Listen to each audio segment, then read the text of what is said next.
Gajanan पद्मार्कं गजाननं महर्निशम् अनेकदन्तं भक्तानामेकदन्तम् उपास्महे।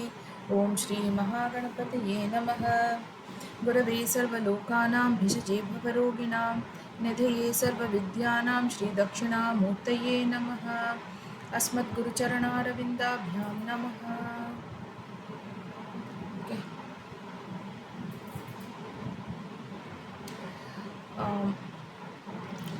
Last class practice பண்ணிங்களா எல்லாரும்?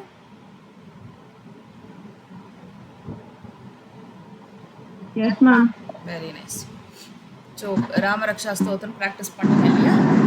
So Yes, will Papa. Just do that once. Okay, ஒரு revision பண்ணிட்டு then we will just start. Okay, ஒரு alphabetical ஆர்டர்லேயே ஆரம்பிச்சிடலாம். Okay, start.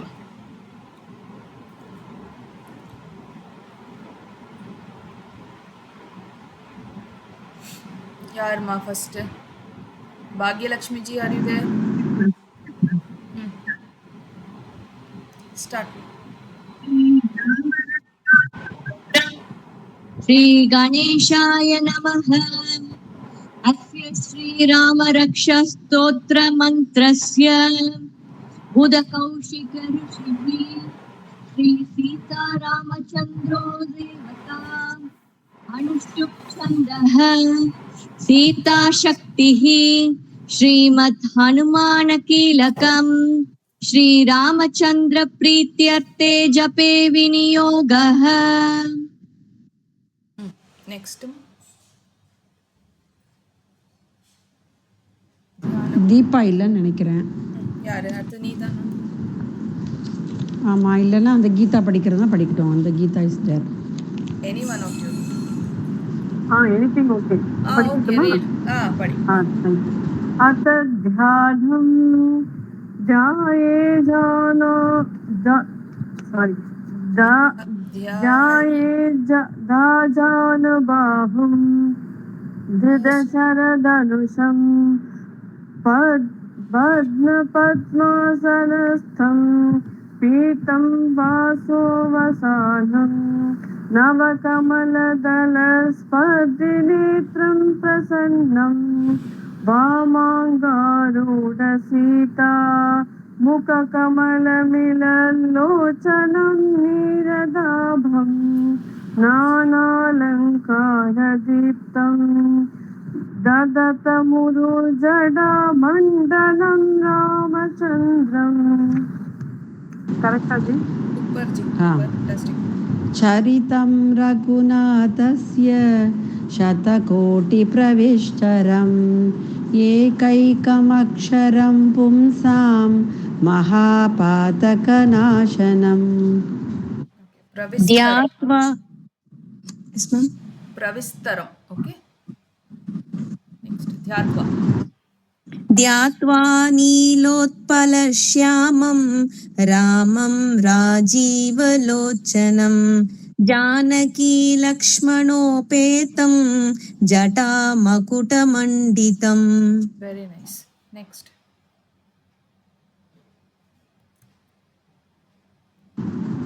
சரஸ்வதி தான் இருக்காளா? Okay, whoever is there. Yes, ma'am. सासीतो नादनुर्बाण पाणिं नक्तं चरान्तकं स्वलीलया जगत्त्रातुम् आविर्भूतम् अजं विभुम्। Very nice. Next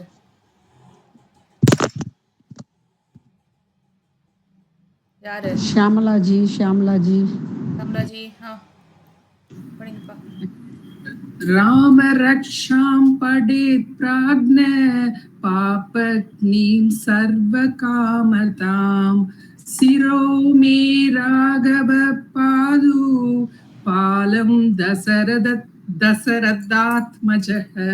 very nice. Next ஏன் பாக்யா தான். कौशल्येयो दृशौ पातु विश्वामित्रप्रियश्रुति घ्राणं पातु महत्त्राता मुखं सौमित्रिवत्सलः Very nice. Next. जिह्वा विद्यानिधिः पातु कण्ठं भरदवन्दितः स्कन्दौ दिव्यायुधः पातु भुजौ भग्नेशकार्मुकः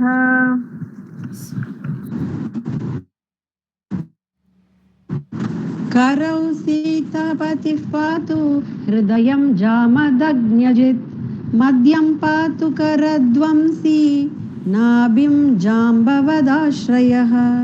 Very nice. Next. सुग्रीवेशः कतिं पातु सक्तिनी हनुमत्प्रभुः पूरुरगुत्तमः पातु रक्षः कुलविनाशकृत् इदला सुग्रीवेश कटिम पात. ओके ओके सुग्रीवेशः कटिं पातु ओके Next. जानूनि सेतुकृत्पातु जङ्गे दशमुखान्तकः पादौ विभीषणश्रीदः पातु रामोऽखिलं वपुः. Very nice. Next. Yarma. श्यामला जी. Unmute பண்ணிக்கோங்க Shamla G.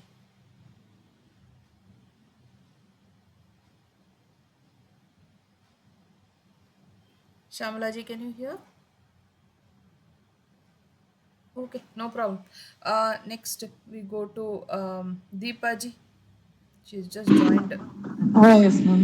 Good afternoon. Good afternoon. Can you do this 10th one? பண்ண முடியுமா? 10th one. Yes, ma'am.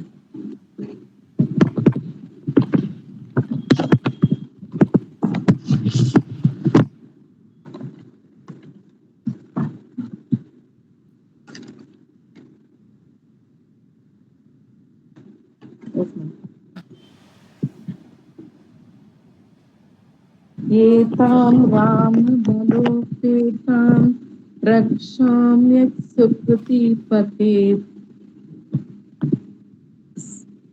सचिरायुसुखी पुत्री विजयी विनयी भवेत्. Next. Shyamala, shall I continue? You continue. I think she has some problem with the connection. पातालभूतलव्योमां चारिणश्चद्मचारिणः न द्रष्टुमपि शक्तास्ते रक्षितं रामनामभिः. Very nice. Next. 12. रामेति रामभद्रेति रामचन्द्रेति वा स्मरन् नरो न लिप्यते पापैः भुक्तिमुक्तिं च विन्दति. भुक्तिं मुक्तिं च विन्दति. भुक्तिं मुक्तिं च विन्दति. Very nice. Next we go to the 13th one. Next Geeta, repeat பண்றீங்களா? எதுப்பா படிச்சா? இல்ல முடிஞ்சாச்சு. The new one. Okay. You repeat. Okay. जगज्जैत्रैकमन्त्रेण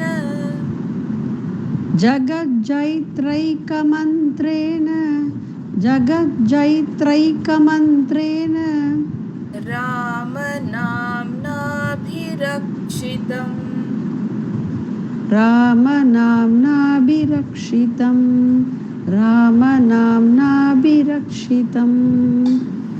यः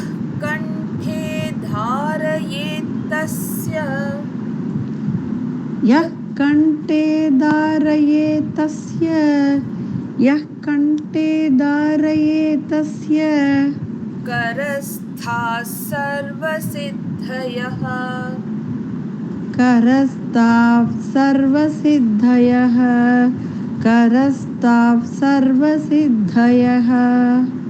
जगज्जैत्रैकमन्त्रेण रामनाम्नाभिरक्षितम् जगज्जैत्रैकमन्त्रेण रामनाम्नाभिरक्षितम्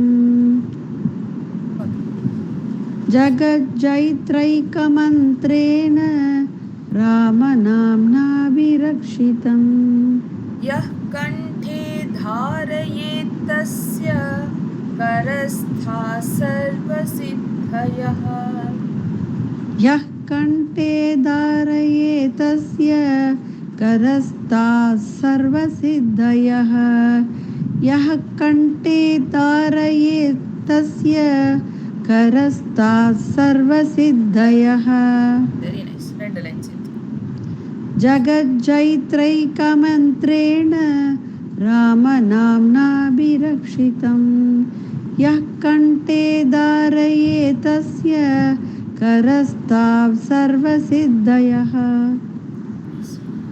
after Gita next is Kamlaji जगज्जैत्रैकमन्त्रेण रामनाम्नाभिरक्षितं यः कण्ठे धारयेतस्य करस्था सर्वसिद्धयः very nice so let's see the meaning here இது வந்து first जगज्जैत्रैकमन्त्रेण रामनाम्नाभिरक्षितम् so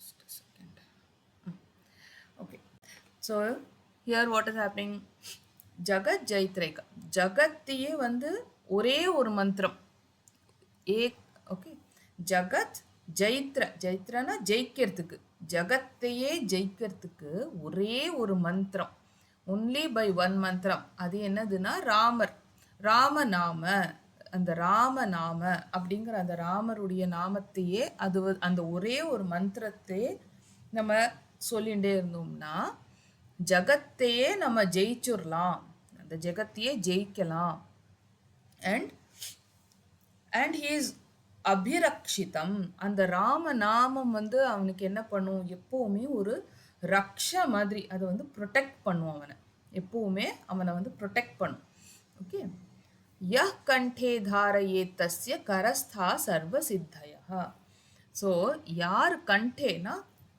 நெக்கு கழுத்தில் கழுத்தில் வந்து தாரயேத் அப்படின்னா ஆக்சுவலி வேரிங் இட் அப்படின்னு சொல்லணும் ஓகே எப்போவுமே யார் வந்து கழுத்தில் வந்து போட்டுட்ருக்காங்களோ அப்படின்னா என்ன அர்த்தம் எப்போவுமே யார் வந்து சொல்லிகிட்டே இருக்காங்களோ who is chanting it regularly like without stopping எப்போவுமே incessantly you are chanting that okay அது வந்து சாண்ட் பண்ணும்போது என்ன ஆகுமா கரஸ்தா அவனுடைய கையில் வந்து சர்வசித்தயா எல்லா விதமான சக்ஸஸ் எல்லாமே அவன் கையிலேயே வந்து இருக்குமா அவன் கையில் வருமா எல்லாமே ஸோ அதை வந்து எப்போவுமே நான் சாண்ட் பண்ணிகிட்டே இருக்கிறவங்களுக்கு அந்த சக்ஸஸ் வந்து அப்படியே அவங்க கைக்கு வந்துருமா அதான் சொல்லப்படுறது ஓகே தட் இஸ் ஜகத் ஜெயித்ரைக்க மந்திரேன ஜகத்தையே ஜெயிக்கக்கூடிய ஒரே ஒரு மந்திரம் இந்த ஒரு மந்திரத்தாலேயே நம்ம ஜகத்தையே ஜெயிச்சிடலாம்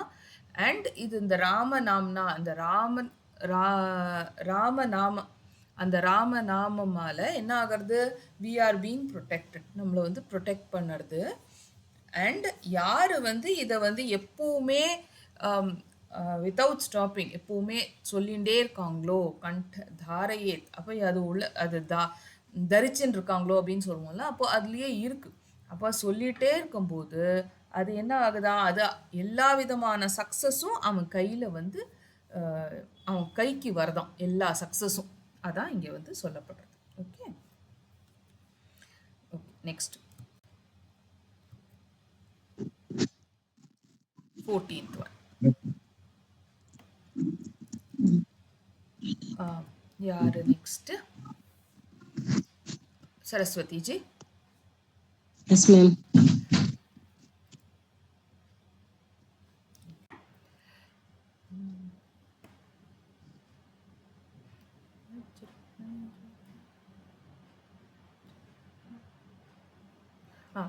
वज्रपञ्जरनामेदम् वज्रपञ्जरनामेदम् यो रामकवचं स्मरेत् यो यो रामकवचं स्मरेत् यो रामकवचं स्मरेत् यो रामकवचं स्मरेत्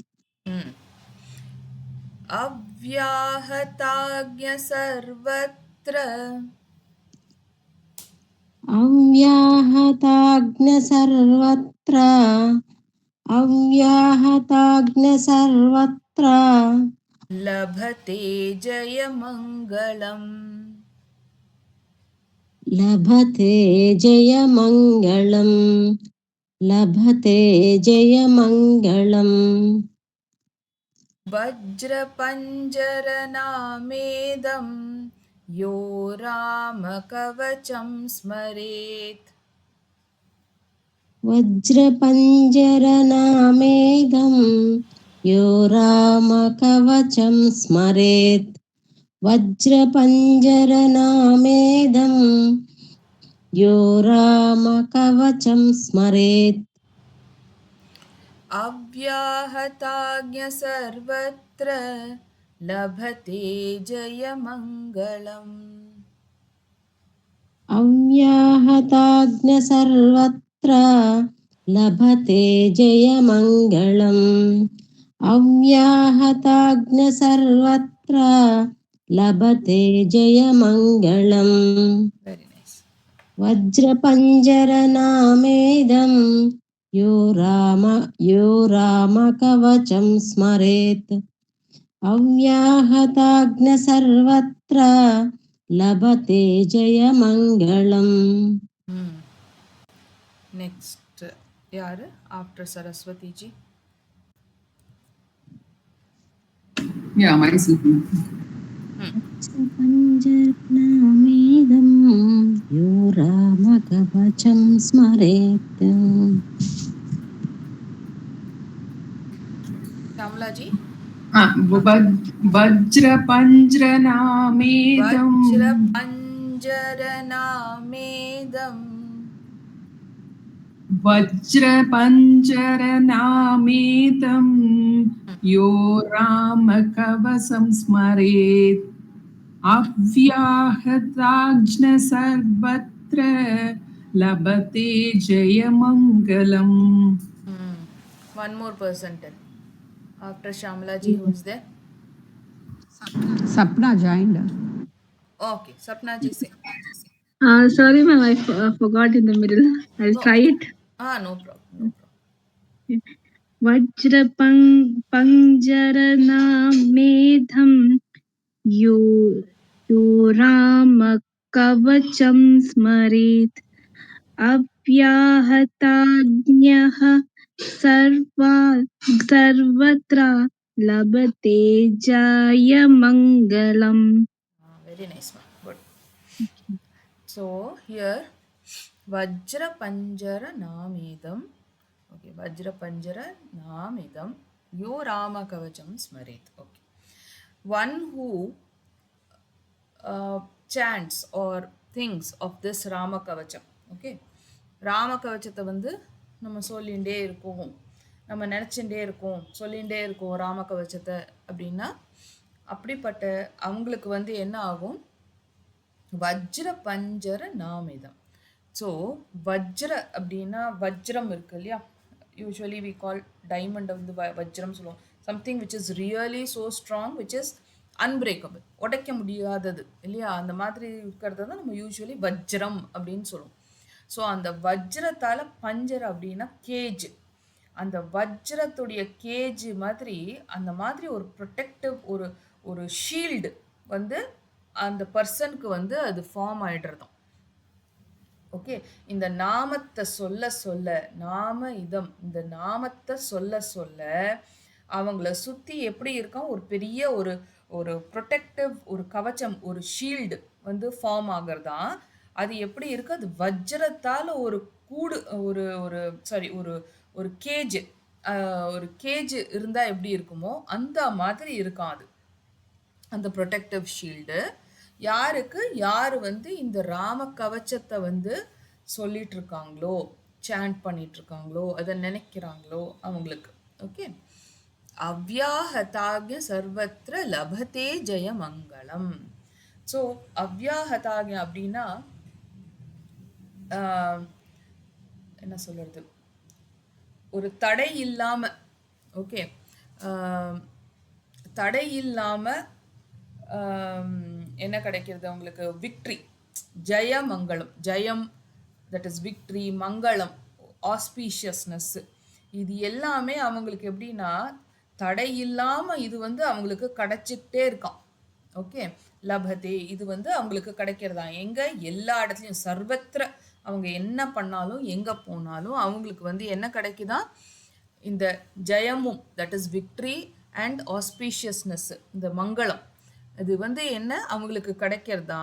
எப்படிப்பட்டதுன்னா அது வந்து ஒரு தடையே இல்லாமல், அதுக்கு ஒரு அப்ஸ்ட்ரக்ஷனே இல்லாமல் அது வந்து வந்துட்டே இருக்கும்னு சொல்லுவோம்ல, அந்த மாதிரி அப்ஸ்ட்ரக்ஷனே இல்லாமல் ஒரு தடையே இல்லாமல் எல்லா இடத்துலையும் அவங்களுக்கு வந்து இந்த இது கிடைக்கிறது அப்படின்னு சொல்லப்படுறது. ஓகே, ஸோ ஃபர்ஸ்ட் லைன் வந்து என்னென்னா, ராம கவச்சத்தை யார் வந்து சொல்லிகிட்டே இருக்காங்களோ, யார் வந்து நினச்சிட்டு இருக்காங்களோ அவங்களுக்கு வந்து என்ன அப்படின்னா ஒரு ப்ரொடெக்டிவ் ஷீல்டு மாதிரி, ஒரு வஜ்ரத்தால் செஞ்ச ஒரு கேஜ் மாதிரி அவங்களுக்கு அப்படிப்பட்ட ஒரு ப்ரொடெக்டிவ் ஷீல்டாக அது மாறுறதான். ஸோ அவங்களுக்கு எந்த விதமான ஒரு there is no harm that can, அவங்க கிட்டக்க கூட வர முடியாது, அப்படிப்பட்ட ஒரு ப்ரொடெக்டிவ் ஷீல்டு அவங்கள சுற்றி வருது. அதே மாதிரி அவ்யாஹதாஜ ஒரு ஒரு நான்ஸ்டாப், ஒரு எங்கேயுமே எந்த விதமான ஒரு தடையும் இல்லாத ஒரு ஜெயமும் மங்களமும் அவங்களுக்கு வந்து எல்லா இடத்துலையும் அவங்களுக்கு கிடைச்சிக்கிட்டே இருக்கும் அப்படின்னு சொல்லப்படுது. ஓகே, இதான் இந்த ஸ்லோகத்துடைய அர்த்தம். Go to the 15th one. Next யாருமா? ஸ்டார்டிங்கா என்னம்மா? பாக்யா. Okay. யாரு? Somebody else is also there. Some Ganesh Prasad, I don't know. Okay. Fine. Who is that? Anyways. Okay, Bhagya ji, you say. Yes ma'am, yes ma'am. Sridevi இப்பதான்ப்பா join பண்ணிருக்கா, ஏதோ internet இஷ்யூன்னு message போட்டிருந்தா, இப்பதான் join பண்ணிருக்கா. Okay, அதான் கணேஷ்னு வருது. ஓ சரி சரி, ஸ்ரீதேவி ஜி தானா? ஓகே.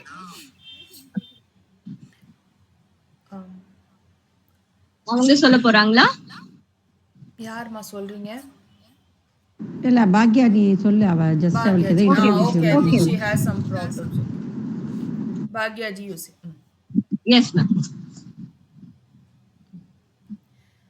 आदिष्टवान् यथा स्वप्ने, आदिष्टवान् यथा स्वप्ने, आदिष्टवान् यथा स्वप्ने, राम रक्षामि मां हरः, राम रक्षामि मां हरः, राम रक्षामि मां हरः, तथा लिखितवान् प्रातः, तथा लिखितवान् प्राप्तः, तथा लिखितवान् प्राप्तः, प्रबुद्धो बुधकौशिकः,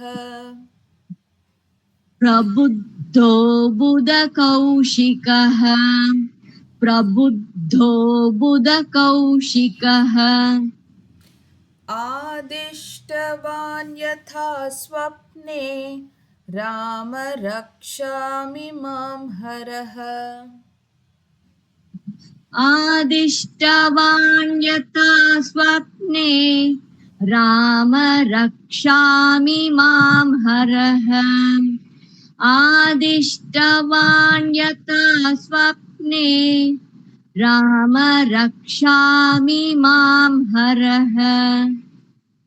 तथा लिखितवान् प्रातः प्रबुद्धो बुधकौशिकः तथा लिखितवान् प्रातः प्रबुद्धो बुधकौशिकः तथा लिखितवान् प्रातः प्रबुद्धो बुधकौशिकः आदिष्टवान् यथा स्वप्ने राम रक्षामि मां हरः तथा लिखितवान् प्राप्तः प्रबुद्धो बुधकौशिकः तथा लिखितवान् प्रातः तथा लिखितवान् प्राप्तः प्रातः प्राप्त கிடையாது. there was a mistake அதுல இங்கிலீஷ்ல there was a mistake பிராப்தன்னு இருந்தது. ஆமாங்க ஆமா அது प्रातः சொல்லணும். Okay okay I see the Tamil version. Okay तथा लिखितवान् प्रातः प्रबुद्धो बुधकौशिकः. very nice. next after Bhagyaji दीपनि pani आदिष्टवान् यथा स्वप्ने राम रक्षामि मां हरः तथा लिखितवान् प्रातः प्रबुद्धो बुधकौशिकः. very nice. okay, let's see the meaning here.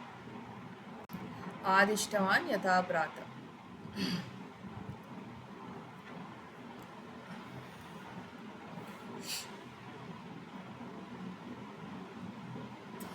sorry आदिष्टवान् यथा स्वप्ने राम रक्षा मिमां हरः அப்படின்னா ஆதிஷ்டவான் இது வந்து என்ன ததா லிகிதவான் பிராத்தः பிரபுத்தோ புத கௌஷிகः.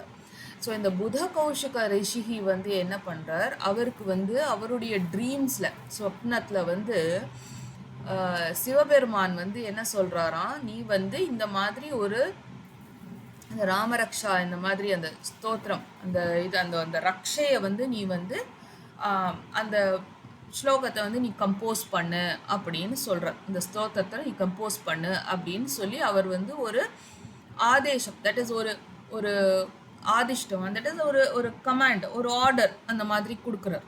ஓகே பண்ணு அப்படின்னு சொல்லி சொல்கிறார்.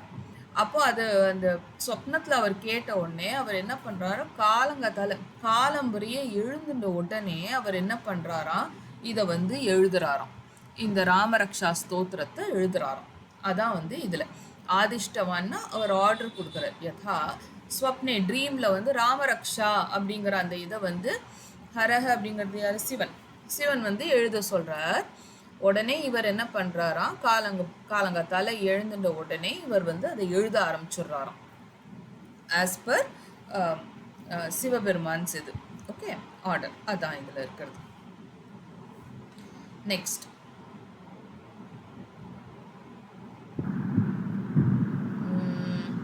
राम राम जी. யாருமா? ஓகே கீதாஜி.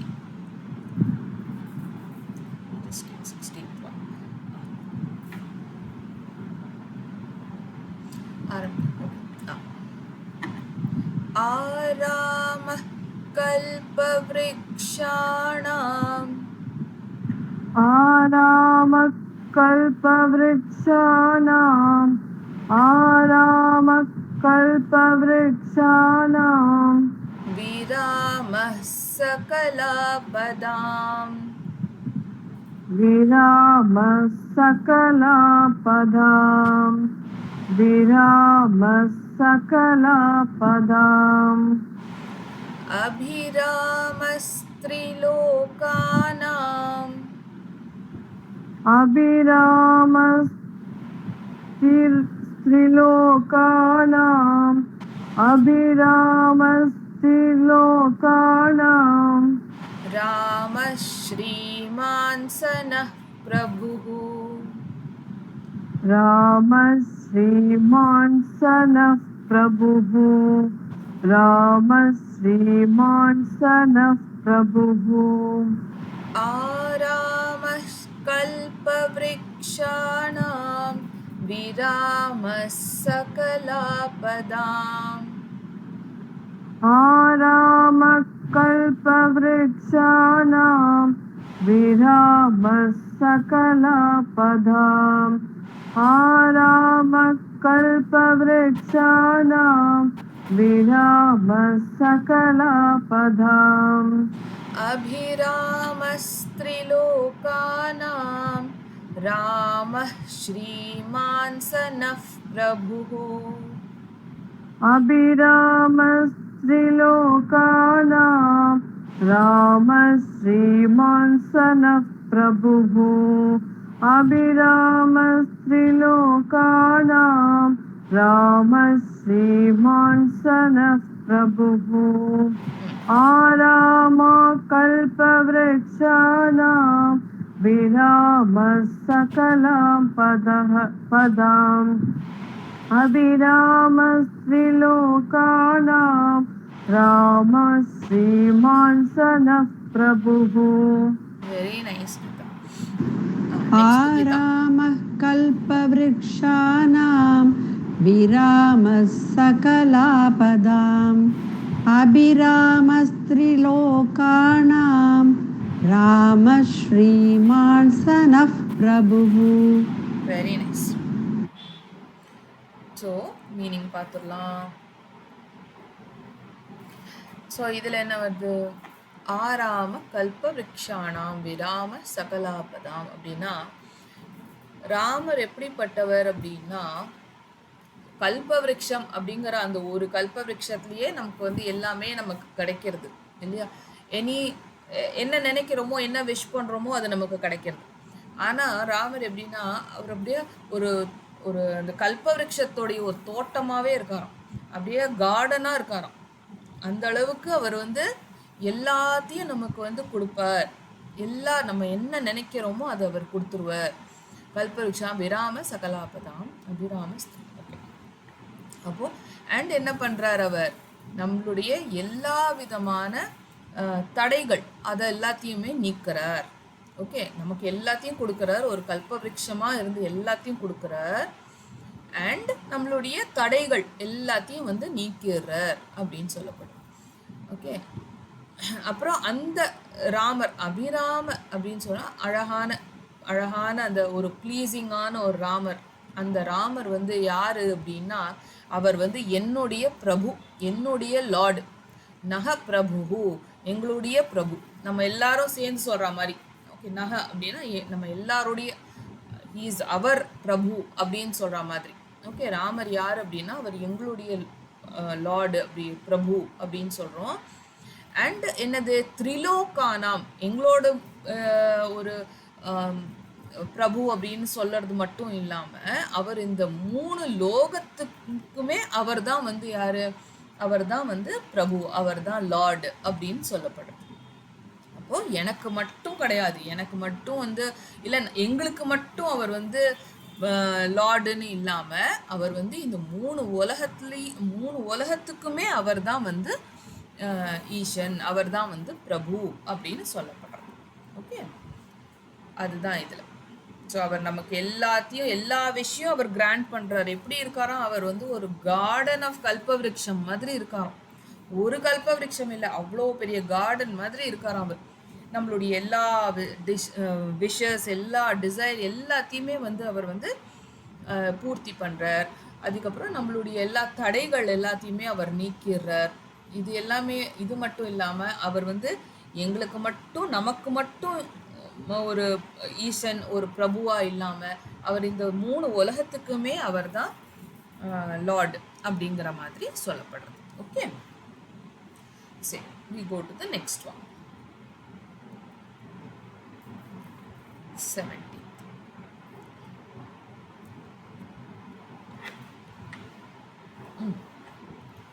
நெக்ஸ்ட் யாருமா? கீதா கமலாஜ். ஓகே. தருணௌ ரூப சம்பன்னௌ तरुणौ रूपसम्पन्नौ तरुणौ रूपसम्पन्नौ सुकुमारौ महाबलौ सुकुमारौ महाबलौ सुकुमारौ महाबलौ पुण्डरीकविशालाक्षौ पुण्डरीकविशालाक्षौ पुण्डरीकविशालाक्षौ चिरकृष्णाजिनाम्बरौ क्षीरकृष्णाजिनाम्बरौ क्षीरकृष्णाजिनाम्बरौ Very nice. तरुणौ रूपसम्पन्नौ सुकुमारौ महाबलौ तरुणौ रूपसम्पन्नौ सुकुमारौ महाबलौ तरुणौ रूपसम्पन्नौ सुकुमारौ महाबलौ पुण्डरीकविशालाक्षौ चिरकृष्णाजिनाम्बरौ पुण्डरीकविशालाक्षौ क्षीरकृष्णाजिनाम्बरौ पुण्डरीकविशालाक्षौ क्षीरकृष्णाजिनाम्बरौ तरुणौ रूपसम्पन्नौ सुकुमारौ महाबलौ पुण्डरीकविशालाक्षौ क्षीरकृष्णाजिनाम्बरौ. Very nice, beautiful. Next. तरुणौ रूपसम्पन्नौ सुकुमारौ महाबलौ पुण्डरीकविशालाक्षौ क्षीरकृष्णाजिनाम्बरौ. Very nice. So here அழகா இப்போ ராமர் லக்ஷ்மணா ரெண்டு பேர் பற்றியும் சொல்கிறா.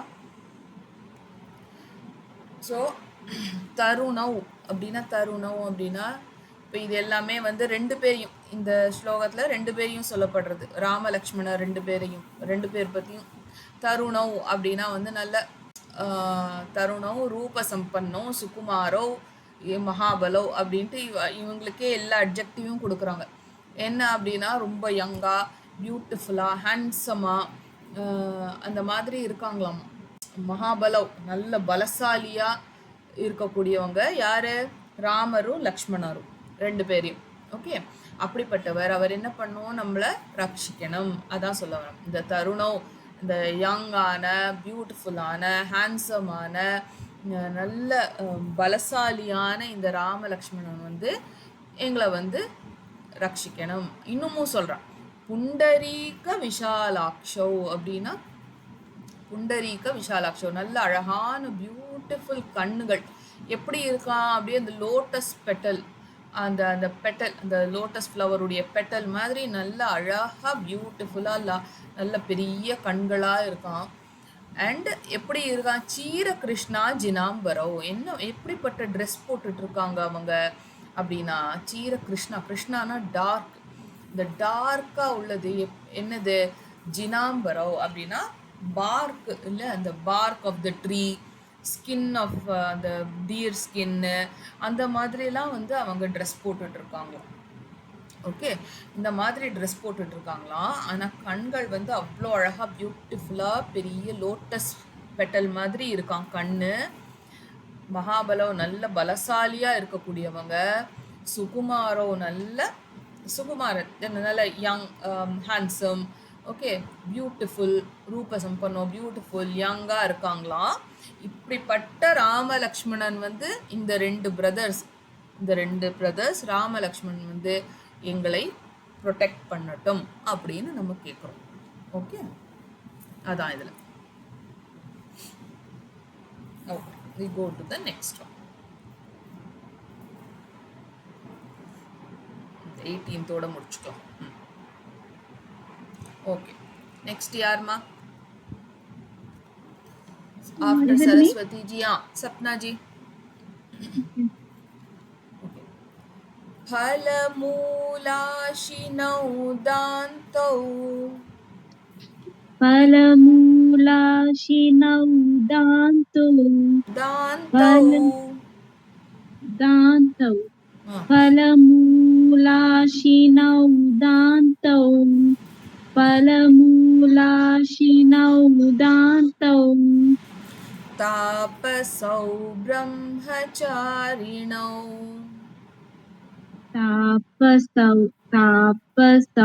ब्रह्मचारिणौ तापसौ ब्रह्मचारिणौ पुत्रौ दशरथस्यैतौ पुत्रौ दशरथस्यैतौ पुत्रौ दशरथस्यैतौ तौ वेरी नाइस भ्रातरौ रामलक्ष्मणौ भ्रातरौ रामलक्ष्मणौ भ्रातरौ रामलक्ष्मणौ फलमूलाशिनौ दान्तौ तापसौ ब्रह्मचारिणौ फलमूलाशिनौ दान्तौ तापसौ ब्रह्मचारिणौ फलमूलाशिनौ दान्तौ तापसौ ब्रह्मचारिणौ वेरी गुड पुत्रौ दशरथस्यैतौ भ्रातरौ रामलक्ष्मणौ पुत्रौ दशरथस्यैतौ भ्रातरौ रामलक्ष्मणौ लक्ष्मणौ पुत्रौ दशरथस्यैतौ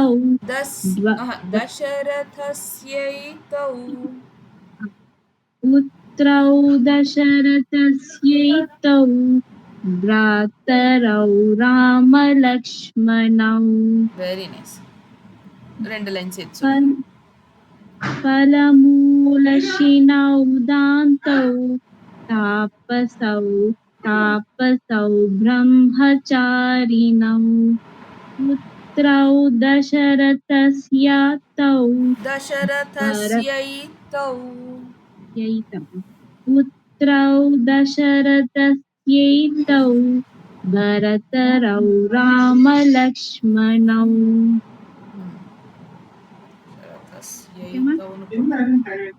Does this make sense? No. Okay. Now does this make sense? I think you are making a mistake here. Putrau dasharathasyaitou. Does it make sense now? Yaitau. Yai. I think you were making sense. Is this okay now? Okay, yeah. Yeah. Okay. After Sapna ji, who is there? Yes. फलमूलासिनौ तान्तौ तापसौ ब्रह्मचारिणौ पुत्रौ दशरथस्यैतौ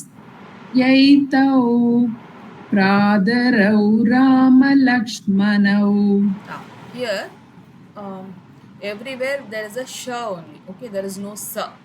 So phalamoola shinau shinau danto, okay, phalamoola sinau கிடையாது, shinau danto. அதே மாதிரி ஆனா இங்க வந்து தாபசௌ அது correct. பிரம்மச்சாரிணோ புத்ரௌ தசரதஸ்யைதௌ भ्रातरौ Ram Lakshman. இன்னும் ஒரு தடவை சொல்லுங்க ஷாமலாஜி. फलमूलासिनौ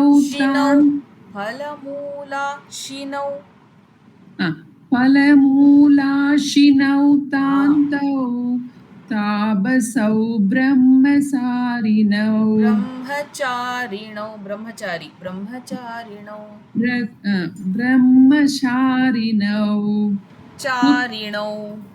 चारिणौ करेक्ट. पुत्रौ दशरथस्यैतौ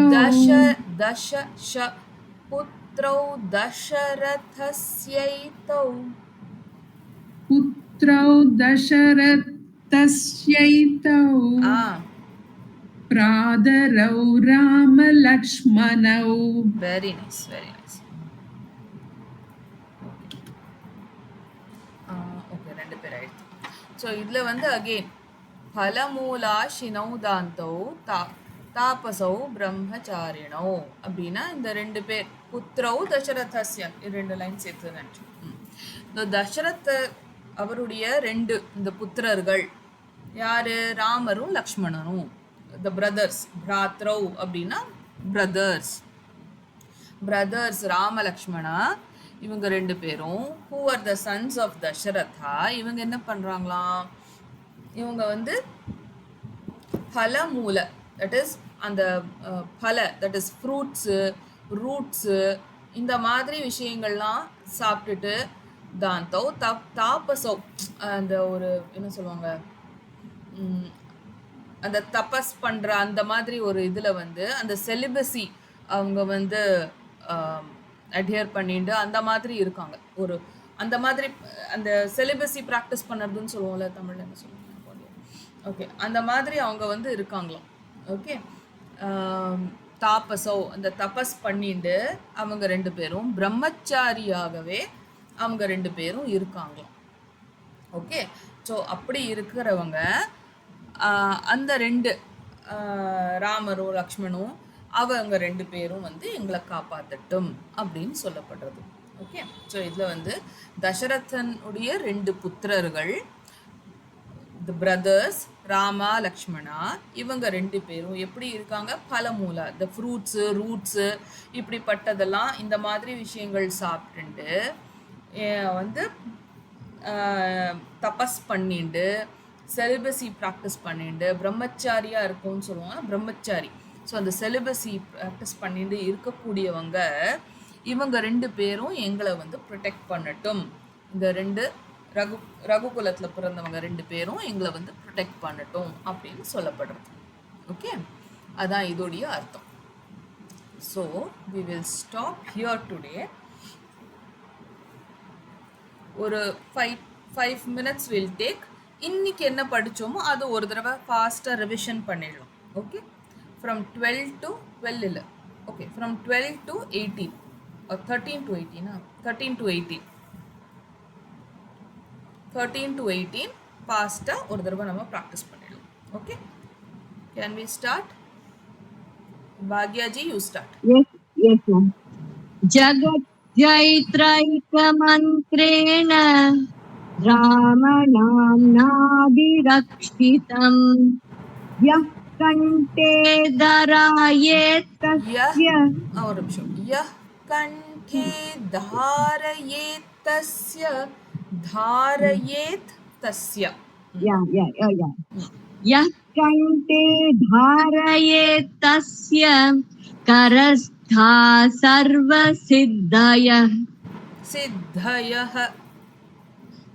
Karastha Sarva Siddhayah. Very nice. Next one, ma. वज्रपञ्जरनामेकं यो रामकवचं स्मरेत् अव्याहताज्ञ सर्वत्र लभते जयमङ्गलम्. Very nice. Next. आदिष्टवान् यथा स्वप्ने राम रक्षामि मां हरः तथा लिखितवान् प्रातः प्रबुद्धो बुद्धकौशिकः. Very nice. Next. आरामः कल्पवृक्षाणां सकलापद आभिरामस्त्रिलोकानां राम श्रीमान् सनः प्रभुः. ஆபிராமன் சொன்ன மாதிரி இருந்தது எனக்கு. அபிராம. ஆமா அபிராம், ஆமா ஆபிதான் சொன்னேன், அபிராம. Okay, next. तरुणौ रूपसम्पन्नौ सुकुमारौ महाबलौ पुण्डरीकविशालाक्षौ क्षीरकृष्णाजिह्नाम्बरौ. Very nice. next.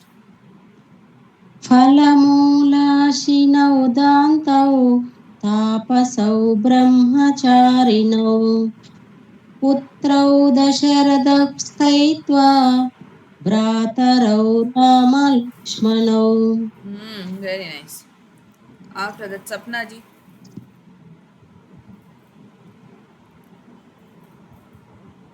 Hmm. 13th one, ma. Everyone, one time you read. Fine. What happened? Which one, ma'am? 13th one. 13th one. जगज्जैत्रैकमन्त्रेण रामनाम्नाभिरक्षितं यकण्ठे धारयतस्ये करस्थ सर्वसिद्धया सर्वसिद्धयः. करस्थ सर्वसिद्धया. Correct? करस्था सर्वसिद्धयः. करस्था सर्वसिद्धयः. Very nice. करस्था सर्वसिद्धयः. Very nice. Next one, 14th one. वज्रपञ्जरनामेतं यो रामकवचं स्मरेत् सर्वत्र लभते जयमङ्गलम्. Here, Vajra Panjara Namedam Yo Ram Kavacham Smaret. Okay. Vajra Panjara Namedam Yo Ram Kavacham Smaret. Vajra Panjranamedam. Vajra Panjara. Vajra Panjaranamedam Yo Rama Kavasam Smaret. Avyagatajna Sarvatra Labate Jayamangalam. Okay, super. Okay, I think everyone read it once. Anyone left out? Okay. We'll wind up the class today. Purnamadah Purnamidam Purnat Purnamudachyate Purnasya Purnamadaya Purnameva Vashishyate. Om Shanti Shanti Shanti. Harihi Om Shri Gurubhyo Namaha. Harihi Om. Hari Om Tat Sat. We will meet in the next class.